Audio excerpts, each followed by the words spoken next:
Bienvenue dans Kune, c'est la critique et Neotail, et en attendant de trouver une phrase d'accroche, vous allez vous contenter de ça. Vous êtes déjà bien nombreux à nous suivre, ça fait réellement plaisir, et nous vous enjoignons à toujours plus partager le podcast autour de vous pour qu'il prenne encore davantage d'ampleur. Oui, merci beaucoup d'ailleurs. Merci beaucoup. J'étais choqué de voir autant de vues. Et bien sur ces mots Néo, salut, comment ça va ? Salut. Moi ça va, un peu fatigué. Et toi, comment vas-tu? Moi ça va mal, Néo, ça va très mal. Encore? J'ai appris que dans Far Cry, il n'y avait pas de phare. Oh, j'aime pas ce concept. Je sens qu'à chaque fois ça va être en note, ça va être horrible. Non, mais au moins il y en a un dans Life is Strange. Mais alors du coup, ça faciliterait la tâche à tout le monde si Life is Strange s'appelait Far Cry. Et puis quitte à être honnête, il devrait même s'appeler Game is Boring. Mais bon, là ça aurait aucun sens. Donc voilà, qu'est-ce que je disais déjà ? Ah oui, au donc... programme. Et alors on reviendra sur les titres auxquels on joue en ce moment, puis on enchaînera avec notre sélection à la lettre, notre toute nouvelle rubrique, avant de finir sur nos recommandations. Nouvelle rubrique en effet, puisque l'on réserve désormais les débats pour les épisodes dans lesquels nous aurons un invité. N'hésitez donc pas à nous suggérer qui nous pourrions inviter dans l'émission via les commentaires YouTube ou sur Twitter @KounéPodcast. Mais trêve de margoulage, je te laisse la parole Néo, à quoi joues-tu en ce moment ? Margoulage, carrément. Margoulage, on prend le langage, d'accord. Du dire. coup, mon premier jeu que je vais choisir, c'est Omno, parce qu'il est sorti très récemment, que je l'ai fait en 2 fois, et que c'est très bien, c'est vraiment très bien Omno. Ça va être étrange de ma part, mais pour moi, il est un peu trop platformer. Oui, pour moi aussi. Pour toi, ça m'étonne pas, mais... Mais le truc, c'est que là où il devrait être un jeu absolument pas prise de tête, il y a des challenges qui sont pas vraiment difficiles, hein, mais qui proposent quand même un petit défi que je trouve pas vraiment le bienvenu dans ce genre de jeu. Et pareil, il y a quelques petites imprécisions dans le gameplay, du genre le dash qui est pas du tout précis. Ouais, c'est très hasardeux. C'est vraiment le seul défaut, parce qu'après, visuellement et au niveau sonore, c'est dingue. C'est vraiment génial, Omno. Donc ouais, il est sur le Game Pass. Franchement, s'il vous tente, allez-y. Il dure à peu près 3 heures à 100%. Franchement, ça se fait.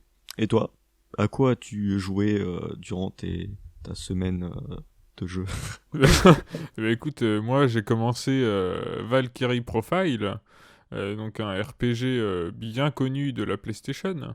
Premier truc, il est magnifique. Vraiment, c'est une 2D hyper soignée. Enfin, c'est une 2D, mais il y a beaucoup d'éléments en 3D quand même dans les décors. Et ça marche du feu de Dieu. C'est pas sans rappeler les jeux VanillaWare, je trouve, un peu.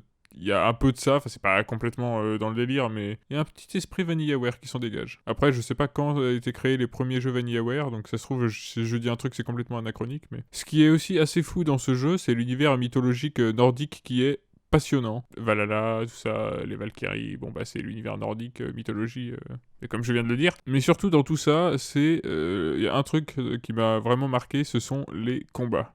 Il y a 4 touches, il y en a une pour chaque personnage qui attaque. Ça semble simpliste, dit comme ça, parce que c'est vraiment, c'est vraiment une touche, tu attaques et c'est tout, quoi. Tu fais rien d'autre dans les combats. Sauf qu'en fait, c'est la base de toute une stratégie sur les combos qui est ultra complète, c'est impressionnant. J'ai pas trop avancé dans le jeu, hein, j'en suis encore qu'au début, mais alors il y a moyen que ça fasse quelque chose de vraiment exceptionnel dans les combats et dans les combos. J'ai hâte de voir comment ça va s'orienter. Et c'est pas tout, puisque, en plus de tout cela, les musiques sont juste sublimes, et à juste titre, puisqu'elles sont composées par rien de moins que Motoi Sakuraba. Connais-tu Motoi Sakuraba, Néo ? Attends, j'avale mon café. Ouais, trop ça. non, je connais pas du tout. Alors c'est le compositeur notamment de Batten Kaitos, mais aussi des Tales of. Ah, oui. Mais aussi de Golden Sun. Ah, oui. Mais aussi... des Mario Golf et Tennis. Ah oui. Mais aussi de Eternal Sonata. Je vais pas crier plus fort parce que ça va me faire mal à la gorge. De Kid Icarus Uprising. Oh. Et surtout, des Dark Souls. Mais il a tout fait. Donc voilà, enfin Dark Souls 1, sinon les 2 et 3, il a co-composé. C'est déjà pas mal, C'est déjà pas mal, c'est donc un bon CV, CV, le mec, hein, ouais. Voilà. Et c'est sans doute ce que, donc les combats et les musiques, c'est ce que je retiendrai le plus de Valkyrie Profile pour l'instant. Même si je pense que l'histoire a beaucoup à me réserver. Pour l'instant, je ne me prononce pas parce que j'ai rien vu de l'histoire, mais j'ai quand même hâte parce que ça a l'air assez fifou. Donc voilà. On en a fini des jeux du moment, sauf si tu as quelque chose à ajouter, Néo. Non, moi j'attends le prochain épisode pour parler du deuxième jeu. Eh très bien. Alors les jeux du moment, c'est bien, mais les jeux joués avant, c'est mieux, notamment parce qu'ils nous ont construits tels que vous nous connaissez. En vrai, vous ne nous connaissez pas, mais bon. Quoi de mieux donc que de dresser la liste des jeux qui nous ont marqués? Et attention, pas n'importe quelle liste, une liste par ordre alphabétique, un jeu par lettre. Est-ce que c'est compliqué à dresser? Oui. Est-ce qu'on l'a quand même fait? Bien évidemment.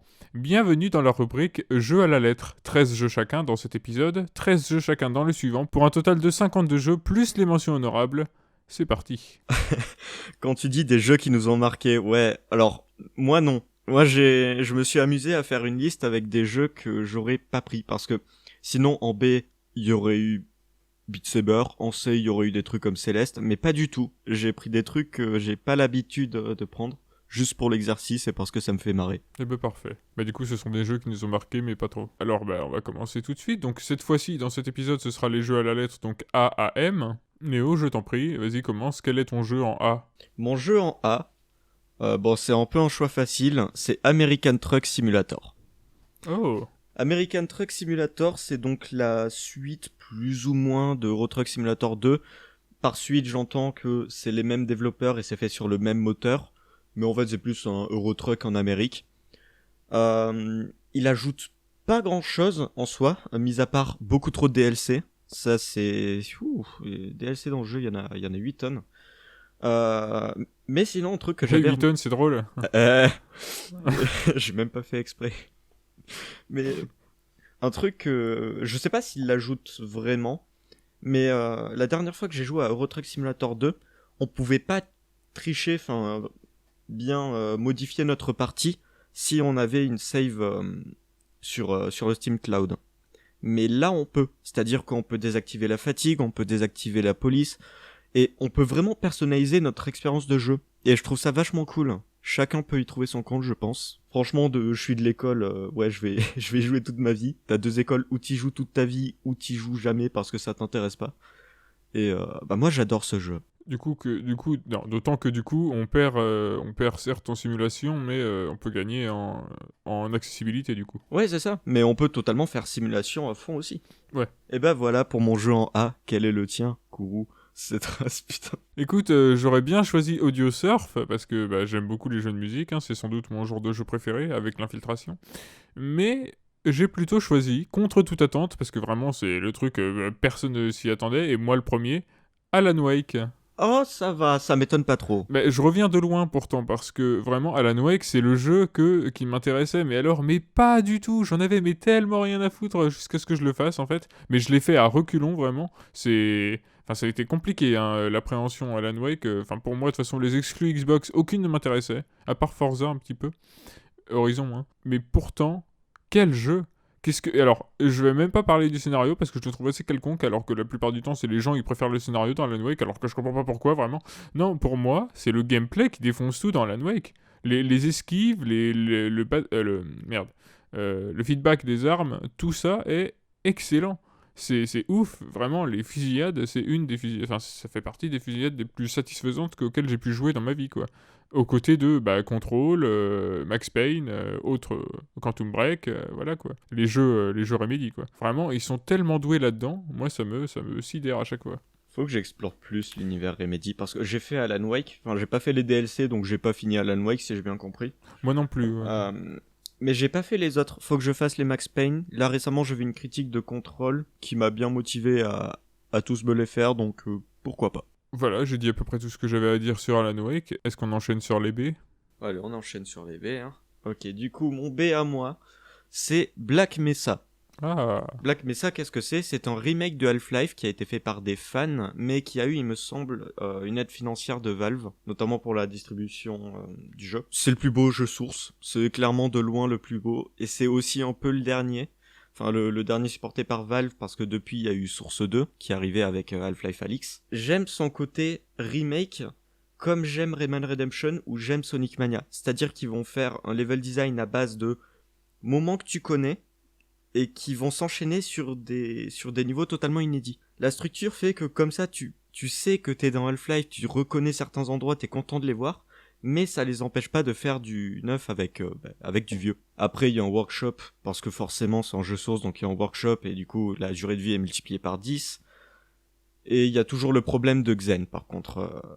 Half-Life avait un problème avec, tu sais, la planète extraterrestre, là, Xen, qui est trop longue, Genre, c'est vraiment trop long. Là, Black Mesa, c'est aussi long, mais d'un autre côté, il y a la frustration de certains moments en moins. Parce que Black Mesa, enfin Half-Life, pardon.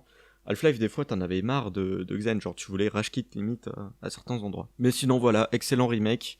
Les deux se valent en vrai. On peut faire Half-Life comme Black Mesa. On peut même faire les deux à la suite. Je pense que ça peut être intéressant. Voilà pour mon B. D'accord. Bah écoute, moi je te crois pas. Ah bah d'accord. Parce que jeuxvideo.com lui a mis 13, donc voilà. Oh. Mais tu sais quel autre jeu jeuxvideo.com a mis 13? Oh. Eh, Oh. Pas mal. à The Beginner's Guide. Ah. Je ne suis pas content. Je ne suis pas content du tout. Pourquoi ils ont mis 13? Mais parce que c'est pas un jeu vidéo, enfin. What the fuck, il y a juste un moment où on tire, mais on tire même pas sur des gens. Trop nul le jeu. Non, The Beginner's Guide, donc une expérience juste formidable avec une fin non, je vais pas être vulgaire, mais qui te trouve le cul. Donc je l'ai été. Non, c'est extraordinaire The Beginner's Guide. Je sais pas trop quoi en dire en fait parce que c'est une expérience assez spéciale.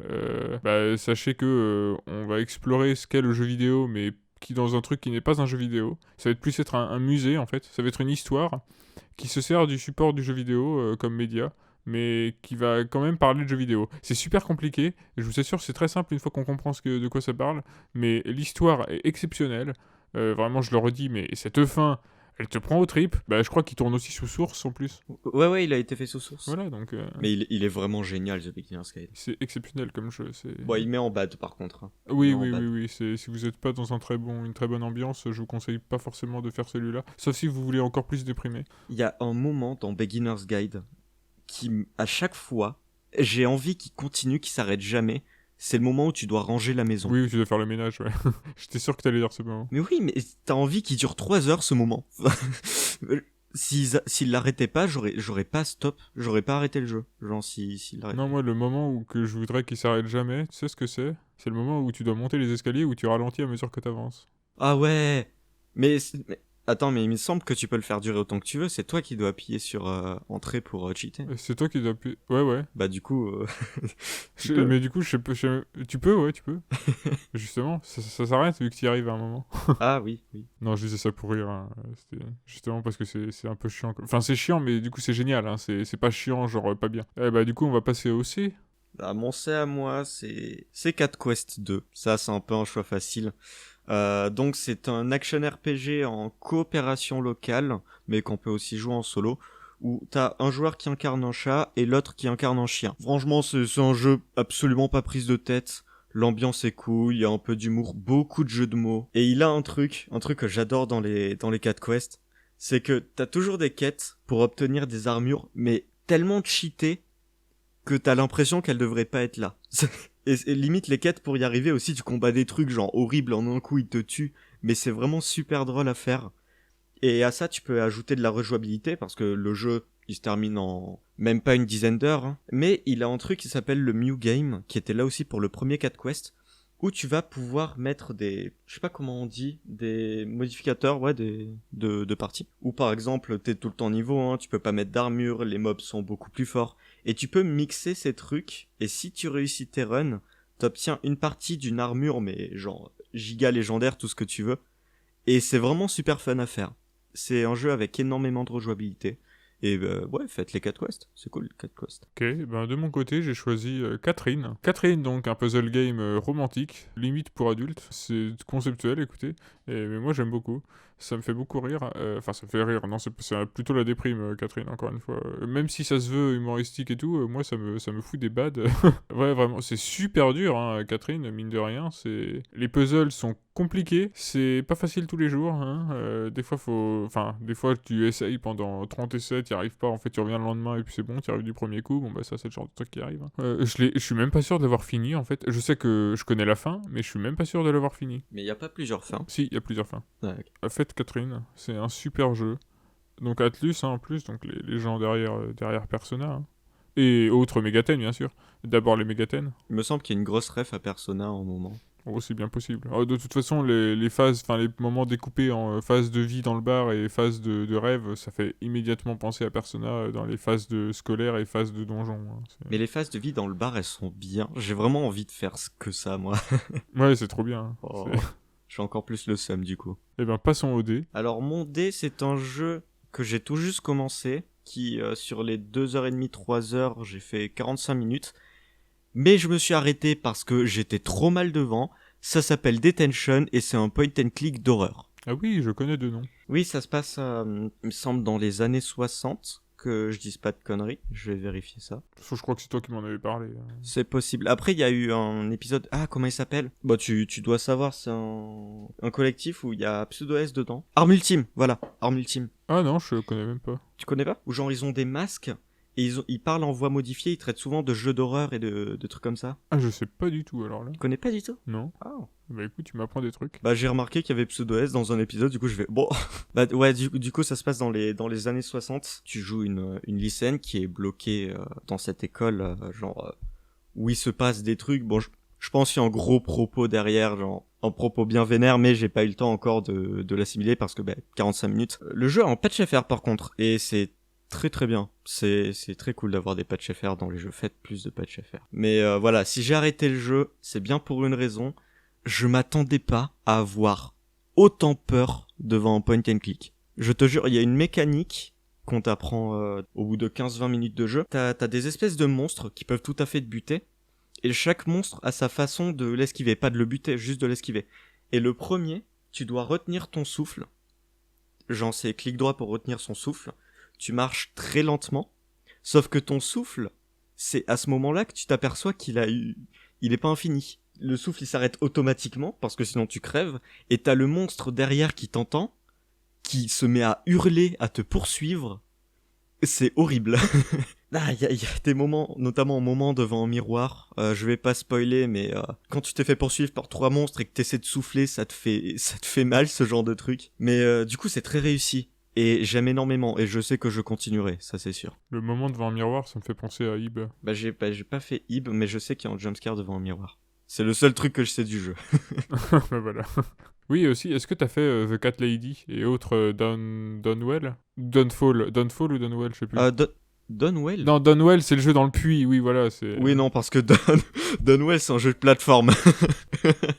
Non, c'est des point and click aussi? Enfin, c'est pas vraiment, c'est plus des jeux d'aventure, parce qu'en fait, c'est des point and click, mais qui se jouent aux flèches. Donc en fait, tu te déplaces et t'interagis, mais c'est vraiment tout le principe d'un point and click, mais c'est juste que tu te déplaces aux flèches, donc ça fait plus jeu d'aventure que... Ouais, le point and click habituellement, c'est vraiment pas mon genre, du coup j'ai très peu exploré. Je te conseille les vidéos de Ragnarok dessus. Bah là, j'ai regardé sa dernière vidéo d'ailleurs. Yes. Et du coup, j'ai envie de faire Eternal Darkness. C'est vrai que c'est oufissime, Eternal Darkness, tout ce que j'en ai vu. Ah ouais, le principe de folie, il est énorme. Bah rien que le fait que tu suives plein de personnes dans différentes époques.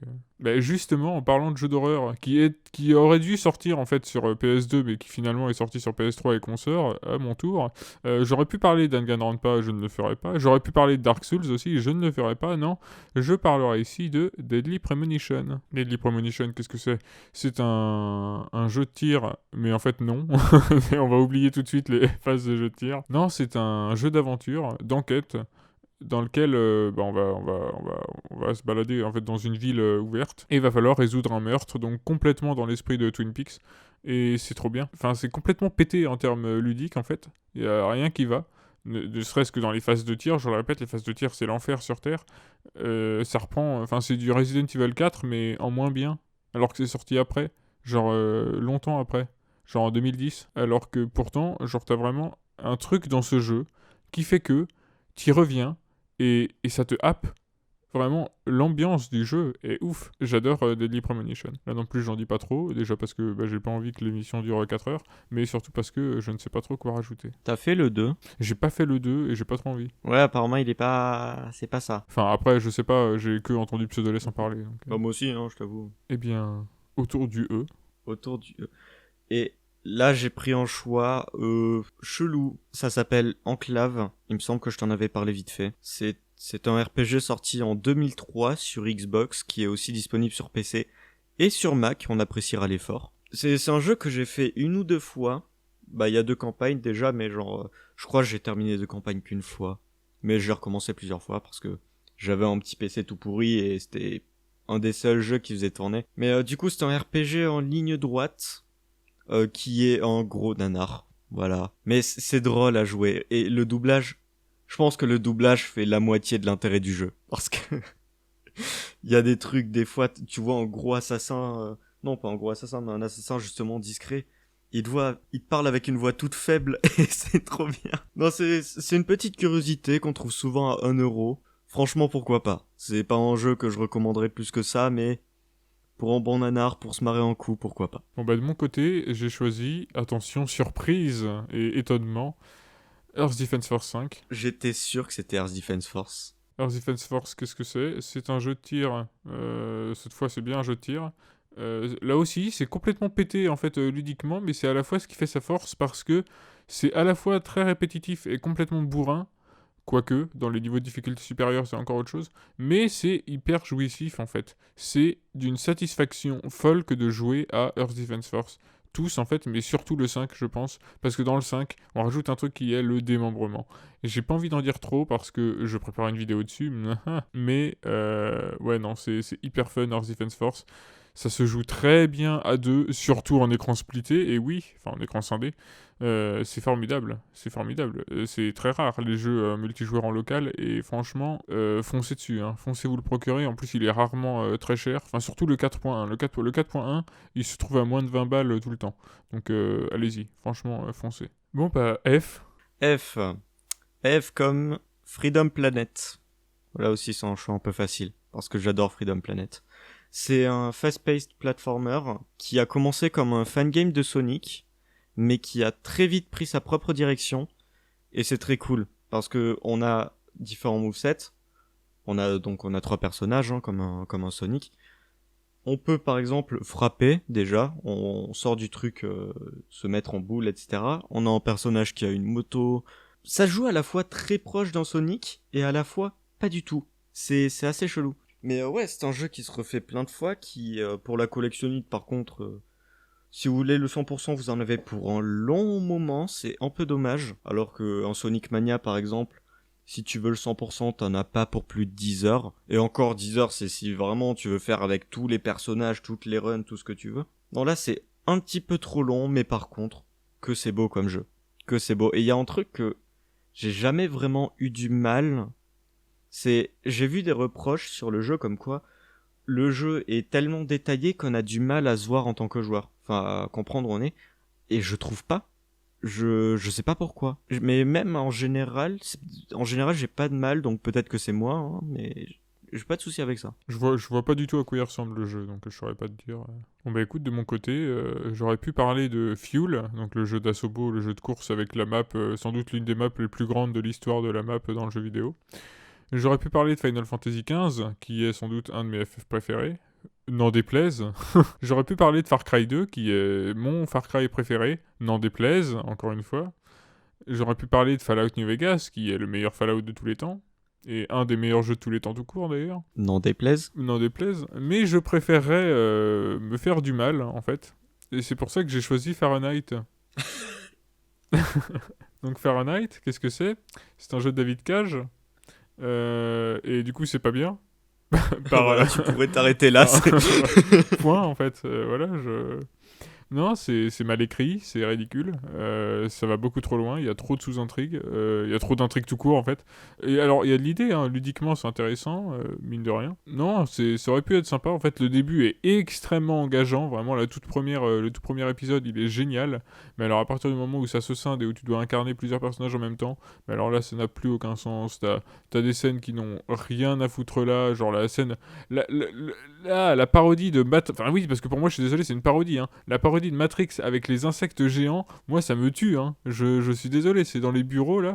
Et puis surtout, tu dois jouer au Simon en même temps, mais qu'est-ce que c'est que ces conneries? Et puis voilà que je te mets des scènes de sexe comme ça, gratuitement, parce que Oui. bah, c'est David Cage, hein, et du coup c'est mature, regarde.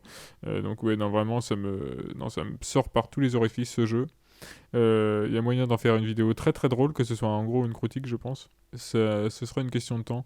Mais en attendant, ouais, non, c'est un jeu exceptionnellement nul, mais du coup exceptionnellement généreux dans sa nullité malgré tout. Donc voilà, c'est à vous de voir comment vous le faites. Je pense que à faire comme ça pour le fun, avec des amis, pour s'en moquer, Ça doit être mais tellement formidable. J'ai jamais fait. Je l'ai déjà fait avec Heavy Rain et un peu avec Beyond et Detroit, mais jamais avec Fahrenheit. Alors que Fahrenheit, ça doit être le mieux. Fahrenheit qui est tout indiqué pour des soirées endiablées dans l'amusement le plus total. Voilà. J'ai. J'ai. Alors, petite mise en contexte. Je venais de me procurer mon casque VR, c'était l'an dernier, et du coup je cherchais des jeux pour essayer. Donc, je suis tombé... si je l'ai acheté c'était pour Beat Saber, donc forcément j'ai joué à Beat Saber. J'ai aussi essayé Space Pirate Trainer, et j'ai pris en bundle à l'époque sur Humble plein de jeux globalement très appréciés de la VR, parmi lesquels un certain Gorn. Donc Gorn c'est un jeu de gladiateur en VR, et j'ai pas compris pourquoi tout le monde aime ce jeu. Je déteste Gorn. C'est vraiment, je ne l'aime pas du tout. Parce que tes armes sont molles, mais littéralement tu secoues le bras, ton arme elle devient molle. Genre on dirait qu'elle est faite en plastique et il y a aucun feeling. Il y a vraiment aucun fun. Tu ressens pas les coups que tu mets. C'est-à-dire que même quand tu ressens plus de coups en facile sur Beat Saber, c'est qu'il y a un problème. Et puis c'est tout le temps la même chose. Enfin, je trouve vraiment aucun intérêt à Gorn. Il y a peut-être un truc que j'ai raté, hein. Ça je dis pas, mais je me suis pas amusé. Voilà. Je tenais à le dire. Fallait que ça sorte. Du coup, tu l'as Aragorn. Alors, Angers. God Simulator. Écoute, j'aurais pu. Bah, tu sais que je l'ai mis dans mes mentions honorables. J'aurais pu parler de God Simulator. J'aurais pu parler de Grim Fandango, parce que exceptionnel. Mais alors, j'aurais pu parler de Garry's Mod, mais en fait, j'aurais dû le faire dans le sens. J'aurais pu parler de God Simulator de Garry's Mod, et j'aurais pu parler de Grim Fandango, parce que sa VF est exceptionnelle.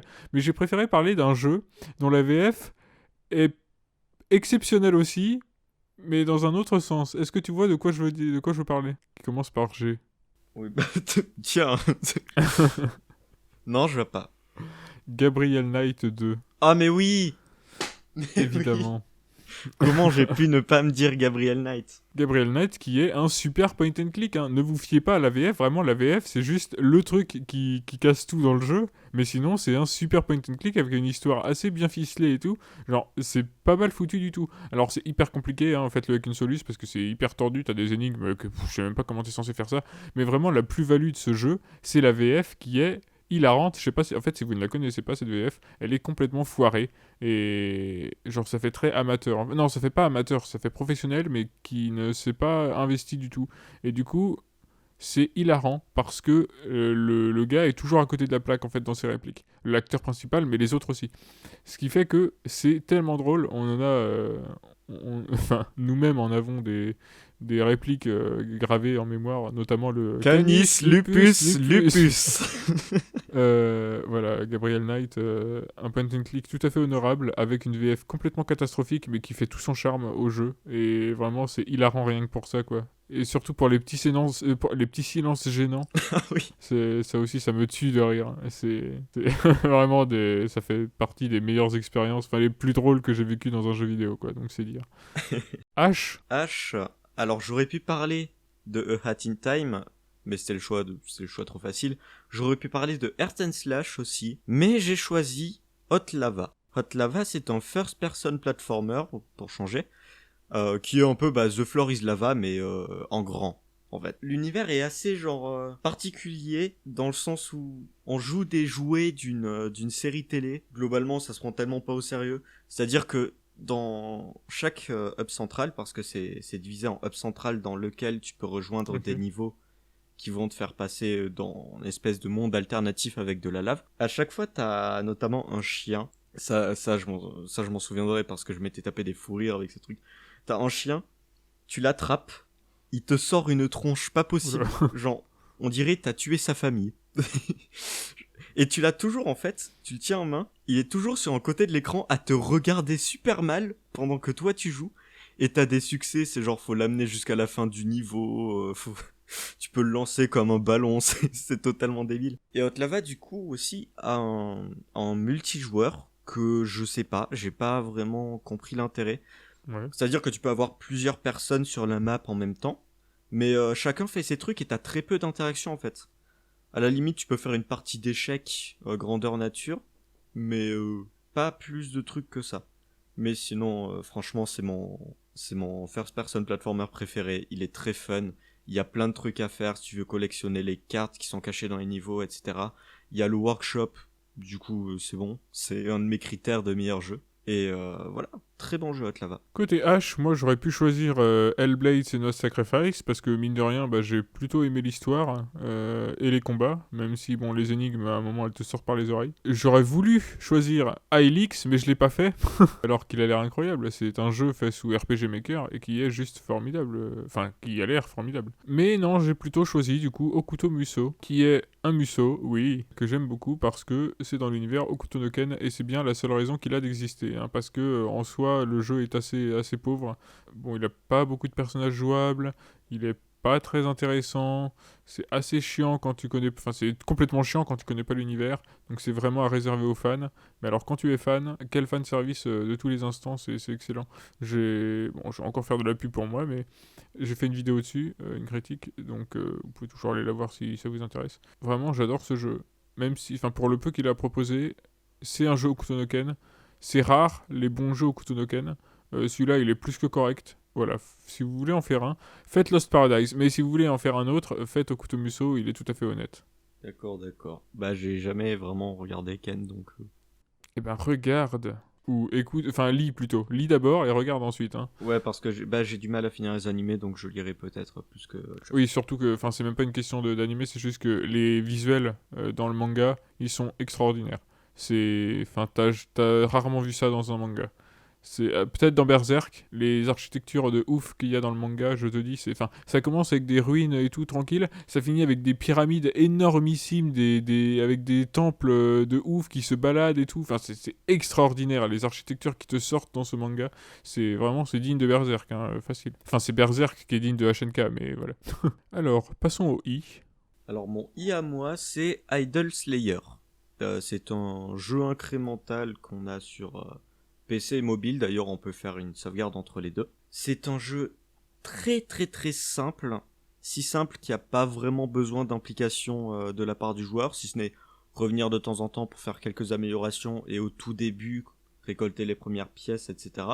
En gros, ça joue comme je dirais, un platformer en ligne droite, où des fois tu sautes pour attraper les pièces et t'as des ennemis mais ton personnage les défonce automatiquement. C'est un truc, voilà, clairement tu viens dessus parce que t'as pas grand chose à faire. Par exemple, tu regardes une vidéo YouTube et tu veux faire un truc à côté, tu fais ça. T'as quelques bonus quand même à rattraper si t'es actif dans le jeu. Mais après, à part ça, voilà, tu recommences tes games quand t'as assez ramassé d'âmes pour acheter des améliorations en dehors des games, donc qui restent tout le temps là. Et ouais, c'est le principe de l'idol, mais pas le principe du clicker. Voilà, t'as cette différence, parce que tu vas pas spammer ton clic. Bon après, petit point noir, c'est un peu long au bout d'un moment pour avoir une run intéressante, c'est-à-dire que bah, tu vas en passer du temps à attendre avant de relancer le jeu. Mais ouais, sinon ça se joue, c'est gratuit sur téléphone et 4€ sur PC, 4€ en sachant que t'as plus les pubs, ni les pubs à regarder pour avoir des boosts. Donc voilà, c'est une version VIP, je dirais. Je dirais pas que c'est une priorité qu'il faut le faire absolument, mais si vous aimez bien les idols, ça peut être intéressant. Bah écoute, moi j'ai choisi plutôt la simplicité entre guillemets, puisque j'ai choisi rien de moins que Ico. Donc bon, plutôt prévisible peut-être. C'est donc le jeu qui précéda Shadow of the Colossus. Colossus, mais oui bien sûr. Colossus. Shadow of the Colossus. Donc jeu poétique, bien sûr. Non, je déteste ce terme. Un jeu contemplatif, un jeu d'aventure, d'exploration, de découverte, qui est juste sublime. On explore un château grandiose, accompagné d'une fille dont on ne connaît même pas l'identité. Et tout ça, et les deux personnages sont liés main dans la main, et c'est relié et c'est retranscrit dans la manette en maintenant une touche. Rien que ça, l'idée est géniale. Ça construit toute la relation, il n'y a même pas besoin de dialogue pour faire comprendre à quel point le lien s'étoffe entre les deux. Ça marche trop bien. Ico, valeur sûre, chef-d'œuvre, je pense qu'on peut le dire, de la PS2. Voilà, je vous le recommande sans hésiter, c'est du tout bon. Légi, alors, j'ai peur que celui-là on l'ait en commun. Ah. Parce que j'ai pris Just Shapes and Beats. Non, bon, on l'a pas du tout en commun. Non, on l'a pas, c'est bon. Donc, Just Shapes and Beats, qu'est-ce que c'est? C'est un, j'ai envie de dire jeu de rythme, mais pas vraiment. C'est plus un jeu de musique qu'un jeu de rythme. Où on est placé sur sur un fond, ouais, en fond noir. On est en espèce de cube ou n'importe quelle forme colorée, parce que c'est un jeu multi. Et on va avoir différents obstacles rouges qu'il faut éviter. Donc on se déplace sur tout le plan. On a le droit en dash pour traverser certains obstacles. Mais ça reste un jeu quand même assez compliqué. Mais très simple à prendre en main. Et très très fun en multi. Et il a une campagne incroyable. Vraiment, la campagne de Just Shapes and Beats, elle est insane. Est-ce que tu l'as faite, la campagne? Pas du tout, j'ai jamais joué au jeu. Ah, t'as pas joué... Ah, je croyais que t'avais joué au jeu. D'accord. Bah franchement, fais-le. Fonce. 100% tu vas adorer. Parce que je sais que c'est le genre de musique que t'aimes. Non, c'est vraiment un super jeu. Voilà. Eh ben, j'y jetterai une oreille, de toute façon, enfin un œil et une oreille. De toute façon, Un doigt. oui, je compte bien le faire, un doigt, je jetterai un doigt. Bon bah non, j'étais pas du tout dans ce délire-là, moi, en choisissant mon J, parce que, eh ben, j'ai choisi Just Cause 4, je vais la refaire, j'ai choisi j'ai choisi Just Cause 4, 3 en plus, mais merde. Quel connard.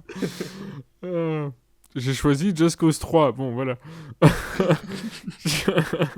Qu'est-ce que c'est Just Cause 3? C'est un TPS, mais où tu fais tout péter en fait, et voilà, c'est le but du jeu, c'est de tout faire péter, pas comme le 4 où le 4 c'est de la merde parce que bah ils te disent plus de tout faire péter, du coup c'est nul. Oh, sérieux? Ouais. Oh. C'est pour ça que c'est nul hein, le 4, c'est parce que tu dois tu dois plus tout faire péter, maintenant c'est des missions d'escorte de merde et des trucs, enfin c'est... Il te retire tout le fun en fait dans Just Cause 4. Just Cause 3 donc tu fais tout péter et c'est juste drôle en fait parce que bah c'est marrant de faire tout péter. En plus tu peux exploiter le grappin et les mines pour les mines que tu... Enfin c'est plus du C4 que tu fais péter comme ça à ton bon vouloir. Les combos câbles, mines, c'est génial. Tu peux faire des trucs complètement débiles avec. C'est un gros bac à sable complètement débile encore une fois. Non, je ne peux que recommander Just Cause 3 pour le divertissement bas de plafond qu'il propose, mais néanmoins c'est un pléonasme, néanmoins extrêmement fun. K-A-K. Alors, pour la petite histoire, dans K, je n'avais très peu d'idées. Et il y a un jeu qui m'est passé en tête. J'ai fait, mais oui, mais c'est bien sûr. Mais je suis sûr que tu l'auras pris aussi, parce que ce jeu, on y a joué tous les deux. Mais je l'ai toujours pas trouvé, hein. Et tu l'as toujours pas trouvé, il va se détester. Je vais me détester. Je vais donc vous parler de Krunker. Ah, tu vois, même pas. Non, ça va, je me déteste pas tant que ça en fait. Même pas? Ah ouais? Oui, non, c'est vrai que c'est... Non, mais c'est vrai, effectivement, maintenant que tu le dis. Ah bah d'accord. Bon bah du coup, j'aurais pu choisir Kai's and the Wild Masks, mais j'en ai déjà parlé de mon côté. Abonnez-vous. Donc, Krunker, c'est un fast FPS qui se joue sur navigateur, mais qui a aussi depuis peu une version Steam. Version Steam qui d'ailleurs a un seul succès, c'est de lancer le jeu. Je croyais que t'allais dire qu'il n'y a qu'un seul souci, c'est qu'elle ne marche pas. Non, en vrai, elle marche bien. Bah, je m'attendais à un peu plus d'optimisation que sur navigateur, mais finalement, il n'y a pas grand changement, donc ça se fait sur les deux. Et donc, Krunker, c'est le jeu parfait si vous voulez 1v1 vos mates sur un petit jeu facile, que tout le monde peut avoir, que tout le monde peut jouer, même sur un vieil ordi tout pourri, ça passe. Ouais, enfin vite fait. On peut désactiver les textures, donc je pense que ça peut passer partout, tu vois. Voilà, tu joues avec des fils de fer. Non, mais tu joues vraiment avec genre des blocs, genre juste c'est du blanc. Mais au moins c'est disponible pour tout le monde. Mais du coup, Krunker, un truc que j'aime énormément dessus, c'est que il y a du modding et que du coup, il y a plein de modes de jeu. Il y a du platformer, il y a du capture the flag, il y a du mode zombie où c'est des joueurs qui font les zombies, plein de trucs. Vous pouvez vraiment vous amuser pendant des heures. Bon, le problème c'est que c'est un freemium, du coup, voilà, il a les soucis du freemium. Mais des fois de temps en temps, ça se joue largement sans dépenser de l'argent. Oui, voilà, surtout en privé, en fait, avec des potes, quoi. Ouais, voilà. Puis je vois pas trop l'intérêt d'y jouer en public, en vrai. Bon bah écoute, de mon côté, moi j'ai choisi, attention surprise, Kingdom Hearts, oui, mais lequel? 3D. Parce que c'est le meilleur. Alors, écoute, c'est pas le meilleur en tout point, hein, la gestion de tes aval-rêves, non, attrape-rêve. Aval-rêve, c'est dans quoi? Non, mais c'est peut-être aval-rêve, en fait. Non, c'est attrape-rêve, hein. Bon, je sais plus. En tout cas, c'est l'un des deux. Et c'est chiant. Hein. Voilà, la gestion est chiante. J'ai pas envie de m'occuper de Pokémon comme ça. Donc, ça, c'est pas. En plus, c'est comme ça que tu débloques les trucs. Enfin, tes arbres de compétences, ils dépendent de tes attrape-rêves. Donc, pas ouf. ça. Mais par contre, rien que pour le système de déplacement, c'est le meilleur cache. Avec le 3, dans les déplacements, il est vachement sympa aussi, mais il est pas aussi fluide, je trouve, que 3D. Et donc 3D Dream Drop Distance, hein, donc c'est un petit jeu de mots malin, ça. Et en quoi ça consiste? Eh ben, c'est un Kingdom Hearts, donc en fait, je vais rien vous résumer du tout, parce qu'à ce stade-là, soit vous connaissez très bien, soit vous ne connaissez pas du tout. Si vous ne connaissez pas du tout, ça sert à rien que je résume. Si vous connaissez très bien, ça ne sert à rien que je résume. Donc, non, juste dire que c'est un jeu extrêmement fluide dans ses déplacements, dans ses combats, dans un peu tout, en fait. C'est très satisfaisant, il y a des mondes qui sont juste magnifiques à explorer. Le délire alternance entre Sora et Riku est extrêmement bien géré. Moi, j'adore, en tout cas. Sauf quand tu dois combattre un boss, qu'il te reste 30 secondes, genre t'as fini ta barre de vie, et en fait tu t'endors au moment où tu l'as presque battu, sauf que du coup, bah, après tu te réveilles avec l'autre, et quand tu reprends avec le premier personnage, eh ben tu dois recommencer le boss. Bon, ça c'est insupportable. Mais sinon, c'est très bien géré, et j'adore. Elle. Moi, c'est Lovely Planet, qui est un fast FPS d'arcade. C'est un fast FPS très, très, très, très japonais dans l'ambiance. Vraiment, j'adore ce genre d'ambiance. Je sais pas si t'as vu un peu à quoi ça ressemble. Non. Même la décrire, c'est chaud, genre. Tes ennemis, c'est des espèces de cubes rouges qui vont tirer des cubes violets. Puis t'as des trucs qui ressemblent un peu plus à des piliers. Et c'est une ambiance très cartoon. Enfin, comment dire, c'est vraiment chaud à décrire. Bah, je t'invite à aller voir, voilà. C'est des très petits niveaux qui durent jamais plus d'une minute, ça c'est sûr. Que tu dois terminer le plus rapidement possible en tuant tout le monde et en évitant les innocents. C'est du fast FPS. Il y a un peu de platforming dans le tout. Pas beaucoup, mais il y a certains niveaux qui sont un peu centrés dessus. Et il y a pas mal de suites. Je crois il y a 4 jeux Lovely Planet. Et un autre en préparation qui serait plus axé sur la customisation de la partie. Donc ouais, pas mal de jeux. Une petite série vachement sous-cotée. Et que j'aime énormément. Eh ben écoute, de mon côté, j'ai choisi L.A. Noire. Donc L.A. Noire, le jeu d'enquête de chez Rockstar. Enfin, c'est pas développé par Rockstar, hein, en tout cas pas ceux qui ont fait GTA, c'est je sais plus quel développeur qui ont développé le jeu. Bah ils ont pas coulé juste après parce que... voilà. Si, je crois bien, oui. Quoi qu'il en soit, le jeu en lui-même, je le trouve juste trop bien. Il a plein de défauts, hein, ça je suis d'accord. La conduite est pas forcément excellente, les courses-poursuites sont très scriptées. En fait, tout est très scripté dans le jeu. Mais il faut accepter ça, je pense. Et une fois qu'on l'a accepté, ça va tout seul. C'est trop agréable de mener l'enquête comme ça. En plus, ça te prend pas trop par la main dans les phases d'enquête. Dans les phases d'interrogation, c'est extrêmement drôle parce que tous les acteurs surjouent. Et du coup, ça a donné plein de mèmes sur Internet. Notamment le doute. Alors, en appuyant sur X, moi ça me tue parce que c'est exactement ça en fait, ça marche trop bien. Ouais, quand les personnages mentent, vraiment ils fuient du regard comme ça, ils regardent à droite à gauche, ils se crispent du visage et tout, c'est hilarant. Mais du coup ça marche trop bien, c'est complètement ludique hein, comme délire, c'est comme un ennemi qui n'est pas réaliste parce que c'est un pattern de boss quoi par exemple. C'est pas réaliste pour un sou mais c'est ludique et c'est ça qu'on demande au jeu quoi, on ne demande pas d'être réaliste parce que sinon ce serait juste nul comme jeu. Donc ouais non, L.A. Noire, trop cool, j'adore me plonger comme ça. La jouer RP en plus, ça marche trop bien. Donc ouais non, je conseille. Et enfin, le dernier jeu, M. Qu'as-tu choisi Néo? Et là, ça va être un choix surprenant, parce que je suis sûr que tu vas pas le voir venir. Je vais parler de Mario Kart 8. Bon du coup, Mario Kart 8, bah c'est rien de plus que mon Mario Kart préféré. Je trouve... Après Double Dash. Bah j'ai pas vraiment joué à Double Dash donc entre celui sur Super NES, celui sur GBA, celui sur DS, celui sur 3DS et du coup le 8 c'est mon Mario Kart préféré le 8. Après 64. Il me saoule. Mais parce que c'est vraiment un aboutissement de la formule, ça se joue tellement bien, ça se prend tellement en main genre directement. Tu peux mettre vraiment tout le monde sur le jeu et t'as pas de technique cachée en mode sur DS pour faire des dérapages, fallait casser ton pouce hein, globalement. Là non, les dérapages c'est tu laisses une gâchette enfoncée, tu tournes. Très facile, très simple. Le tout pour des circuits qui sont pour certains vraiment dingues. Au pif celui de la cascade. J'adore le stage de la cascade dans Mario Kart 8. Après bon, Mario Kart 8 on est d'accord que rouler sur les murs c'est pas dingue parce que t'as aucun feeling. T'as pas l'impression de rouler sur des murs.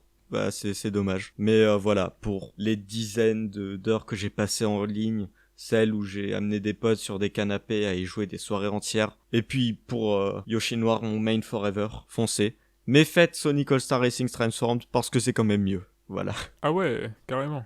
Oui, carrément. Ok, et bah écoute, à mon tour. Et alors là, surprise et étonnement, attention, qu'est-ce que je choisis en M à ton avis? Ouais, oh, dis donc, ça serait pas une série faite par Miyamoto? Eh bah si, puisque Énorme. c'est Megaman. Non, non, c'est Metal Gear évidemment. Et j'ai choisi Metal Gear Solid. Non, pas Metal Gear Solid. Metal Gear Ghost Babel. Ghost Babel, qui est donc l'opus sorti sur GBA. Game Boy. Non, pas du tout, sur Game Boy Color. Le jeu est juste magnifique pour la console. C'est extraordinaire. Vraiment, je sais même pas comment ça arrive à tourner en fait. Ne serait-ce que la fluidité des animations de Snake, c'est ouf. Je ne comprends pas comment ça peut tourner sur la console. Pareil pour le scénario, c'est extrêmement ambitieux pour la console.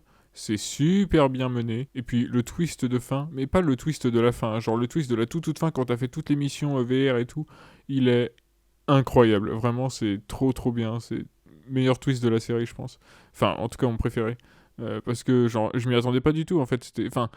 C'est dans le même esprit que Metal Gear Acid en fait. Je ne m'attendais à rien. Et du coup, j'ai été extrêmement bien surpris. Enfin, positivement surpris. C'est trop bien Metal Gear Ghost Babel, vraiment je te le conseille si tu l'as pas fait. En plus il est plutôt indépendant des autres, donc tu peux le faire sans trop de mal. Voilà, une grosse reco. J'ai pas fait les Metal Gear, si j'avais bien commencé le 2, parce que j'adore le propos du 2. Eh bien écoutez, sur ce, on en a fini des jeux à la lettre, et donc on peut enchaîner directement sur les recommandations. Est-ce que tu as une transition à nous proposer, Néo? Est-ce qu'on enchaîne directement comme ça? Alors, attends, oh là là, dis donc, la Game Boy Color, c'est étonnant que ça tourne parce que c'est un peu une console en carton faite par Nintendo, non?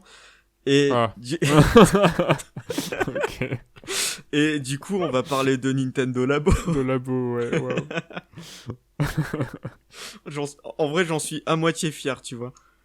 Voilà. Non, y a pas de quoi vraiment, Y a rassure-toi. pas de quoi être fier ou pas. Y a pas de quoi être fier. Du coup, Nintendo Labo, qui sont, je pense, le jeu Switch qui a le plus droit aux critiques faciles de tous. C'est-à-dire que oui, d'accord, c'est trop cher. Oui, 60 balles pour du carton, lol, JPP, c'est trop cher. Mais, de notre côté, on parle un peu des mecs qui te vendent une téléportation rapide à 15 balles et un émulateur avec 3 ROM à 60. Mais bon, nous digressons. Mais non, mais le Nintendo Labo, en dehors du prix, c'est vraiment, c'est trop bien. Oui, d'accord, ça prend la poussière, sauf le piano, parce qu'on peut utiliser dans Dimo, le jeu de rythme, un jeu de rythme avec un piano, quoi. Mais à construire, c'est vraiment un plaisir. Genre, il y a ce plaisir de construire des Lego qui fait que tu t'arrêtes pas avant d'avoir fini ta construction. T'ajoutes à ça le fait que c'est vraiment simple, et même moi je suis dysgraphique, j'ai un peu du mal avec ce genre de truc, bah j'ai eu aucun souci. J'ai vraiment eu zéro erreur sur mes Nintendo Labo. Et pourtant, on parle d'un truc en carton, donc c'est bien que derrière, ils ont pensé le truc. Mais voilà, franchement, si vous trouvez des Nintendo Labo neufs, parce que c'est des jeux que tu peux pas avoir d'occasion, forcément. Mais je dirais à 30-40 euros, ça marche vraiment bien. C'est super cool en Nintendo Labo. Voilà. Eh ben, puisque tu le demandes, Néo, je vais enchaîner avec mon truc. Démerde-toi, c'est ta transition. Alors, ça tombe bien, dis donc, que tu parles d'un jeu japonais, parce que moi aussi, je vais parler d'une œuvre japonaise. Ah ouais, d'accord, on en est réduit à ça. Écoute, voilà.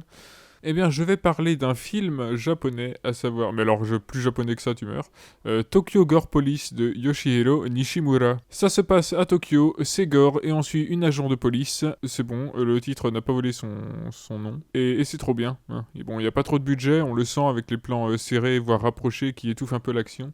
Ça ne rend pas très lisible le tout. Mais à côté, c'est d'une générosité visuelle qui force le respect, vraiment. Il y a de l'imagination pour l'apparence des personnages comme on en a rarement vu ailleurs. C'est un délire régressif de série B, voire Z, comme t'en verras peu. Et surtout, c'est une porte d'entrée dans la mouvance du c'est une porte d'entrée dans la mouvance du Sushi Typhoon, c'est-à-dire les films qui mêlent gore, zombies, cyborgs, mutants et ce que tu veux, et érotisme. Donc pas la peine de préciser, je pense que c'est un film à réserver à un public averti et adulte, parce que niveau hémoglobine et trucs dégueulasses, ça place la barre très haut. Je sais pas comment tu vas illustrer ça, Néo, hein, mais bon courage. Ouais, donc tout à l'heure, je parlais de plans serrés et étouffants, mais en fait, tout le film est étouffant, hein, donc moi-même ne suis pas très à l'aise en regardant une telle débauche d'effets gore, quand bien même ce n'est pas toujours très réussi, et j'ai bien dû faire une ou deux pauses pour prendre l'air avant de me remettre devant le film. Hein. Donc oui, certes, conditions de visionnage de merde, mais c'était ça où je finissais pas le film, et j'avais envie de le finir, et j'ai bien fait. Hein. Donc sachez dans quoi vous mettez mettez les pieds, mais voyez Tokyo Gore Police, c'est débilement gore et drôle. Enfin drôle, vite fait quoi. Voilà, ça te donne envie, hein. Ouais. Moi aussi, j'ai envie de prendre mon seau à vomi. Ah, trop bien. Viens, on fera des soirées vomies. Celui qui vomit plus a gagné. Eh bien écoutez, voilà, après plus de 1h05 de podcast, enfin de rush, c'est ainsi que s'achève ce 3e épisode de Kouné. Je vous rappelle que vous pouvez nous suivre sur YouTube ou sur Twitter @KounéPodcast ou sur les différentes plateformes telles que Spotify, Deezer, PodCloud, Podcast Addict, je vais la refaire, PodCloud, Google Podcast, Podcast Addicts ou iTunes. Merci de nous avoir écoutés. C'était la critique et Néo Tail pour Kouné. Salut et salut Néo. Salut.